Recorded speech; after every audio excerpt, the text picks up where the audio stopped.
మొంతా తుఫాను ముప్పు కాకినాడ వైపు ముంచుకొస్తుంది. ఆగ్నేయ బంగాళాఖాతంలో ఏర్పడిన అల్పపీడనం పశ్చిమ దిశగా కదిలి వాయుగుండంగా మారింది.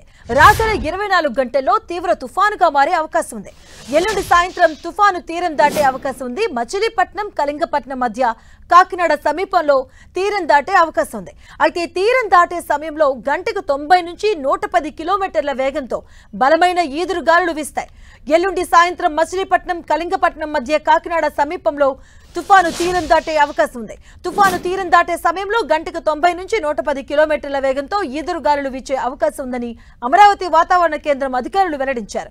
ఉమ్మడి తూర్పుగోదావరి జిల్లాలకు సోమ, మంగళ, బుధవారం అంటే 3 రోజుల పాటు వాతావరణ శాఖ రెడ్ అలర్ట్ జారీ చేసింది. ప్రజలంతా అప్రమత్తంగా ఉండాలి అని సూచించింది.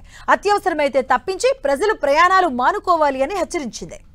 కాకినాడ పోర్ట్ తుని సమీపంలో తుఫాను తీరం దాటే అవకాశం ఉందని అంచనా వేస్తూ ఉండడంతో కాకినాడ, యాంకరేజ్, డీప్ వాటర్ పోర్టులు అప్రమత్తమయ్యాయి. సోమవారం నుంచి 3 రోజుల పాటు అన్ని కార్గో ఎగుమతులు, దిగుమతులు నిలిపివేయాలని నిర్ణయించారు.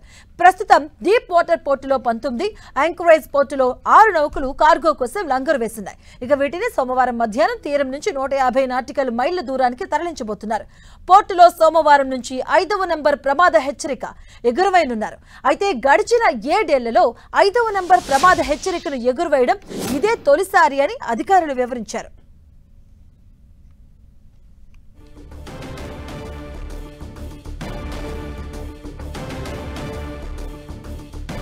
తుఫాను తీరం దాటే సమయంలో అప్రమత్తంగా ఉండాలి అంటున్న వాతావరణ శాఖ అధికారి జగన్నాథ్ కుమార్ తో మా ప్రతినిధి జార్జ్ ఫేస్ టు ఫేస్.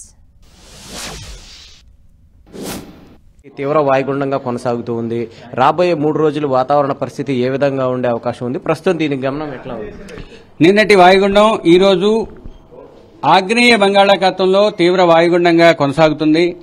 ఇది రాబోయే 24 గంటల్లో పశ్చిమ వాయువ్య దిశలో పయనించి నైరుతి బంగాళాఖాతం దానికి ఆనుకుని ఉన్న పశ్చిమ మధ్య బంగాళాఖాతంలో తుఫానుగా పరిణమించే అవకాశం ఉంది. తుఫానుగా పరిణమించిన తరువాత అది మొదట వాయువ్య దిశలోనూ తదుపరి ఉత్తర వాయువ్య దిశలోనూ పయనించే అవకాశం ఉంది. 28వ తేదీ నాటికి అంటే ఎల్లుండికి తీవ్ర తుఫానుగా పరిణామం చెందే అవకాశం ఉంది. అదే దిశలో అంటే ఉత్తర వాయువ్య దిశలో కొనసాగిస్తూ తన గమనాన్ని కొనసాగించిన తరువాత 28వ తేదీ సాయంత్రం రాత్రి మధ్య ప్రాంతంలో ఆంధ్ర కోస్తా తీరంలోని కళింగపట్నం, మచిలీపట్నం మధ్య అనగా కాకినాడకు అతి సమీపంలో తీరాన్ని తాకే అవకాశం ఉంది. తీరాన్ని తాకే సమయంలో అది తీవ్ర తుఫానుగానే తాకే అవకాశం ఉంది. మరియు ఆ సమయంలో గాలుల యొక్క వేగం 90 నుంచి 100 కిలోమీటర్ల వేగంగా ఉండే అవకాశం ఉంది. గరిష్టంగా 110 కిలోమీటర్ల వరకు చేరుకునే అవకాశం ఉంది. అంటే రాబోయే 3 రోజుల్లో ఆంధ్రప్రదేశ్ వ్యాప్తంగా వర్షాలు ఏ విధంగా కురిసే అవకాశం? ఒకటి, ఈ రోజు రాష్ట్రంలో ముఖ్యంగా ఉత్తర దక్షిణ కోస్తా జిల్లాల్లో తేలికపాటి నుంచి మోస్తరు వర్షాలు ఉండే అవకాశం ఉంది.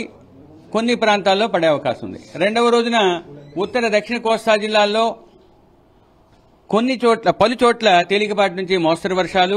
మూడవ రోజున కోస్తా అంతటా కూడా అత్యధిక ప్రాంతాలలో తేలికపాటి నుంచి మోస్తరు వర్షాలు పడే అవకాశం ఉంది. 27వ తేదీన అనగా రేపు కాకినాడ, కోనసీమ, పశ్చిమ గోదావరి, కృష్ణా, బాపట్ల, ప్రకాశం, పొట్టి శ్రీరాములు జిల్లాల్లోని 1-2 చోట్ల అత్యంత భారీ వర్షానికి ఆస్కారం ఉంది.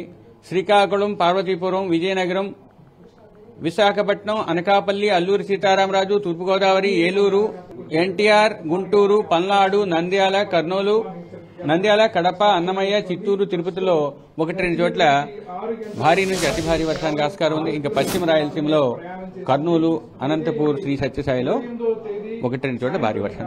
కొద్ది గంటల్లోనే ఇది వాయుగుండంగా తీవ్ర వాయుగుండంగా ఉంది కాబట్టి మరికొద్ది గంటల్లోనే తుఫానుగా మారే అవకాశం ఉన్నట్లు వాతావరణ శాఖ అధికారులు అయితే చెప్తూ ఉన్న పరిస్థితి కనిపిస్తుంది. ప్రస్తుతం మనం చూసుకోవచ్చు దాని గమనం కూడా ఏ విధంగా ఉందనేది చాలా స్పష్టంగా కనిపిస్తూ ఉంది. ఇది కాకినాడకు అంటే ఇటు మచిలీపట్నం మనం ఒకసారి చూసుకున్నట్లయితే కనుక మచిలీపట్నం, కళింగపట్నం మధ్యన ఉన్నటువంటి ఇటు కాకినాడ తీరానికి అత్యంత సమీపంగా ఇది తీరం దాటే అవకాశం ఉన్నట్టు వాతావరణ శాఖ చెప్తుంది. ఏదేమైనప్పటికీ నాటికి ఇది ఈ రోజు తుఫానుగాను 28వ తేదీ నాటికి తీవ్ర తుఫానుగాను కాకినాడ వద్ద తీరం దాటుతుందని వాతావరణ అధికారులు అయితే చెప్తూ ఉన్నారు. కెమెరా పర్సన్ సత్యతో జార్జ్ 10 టీవీ విశాఖ నుంచి.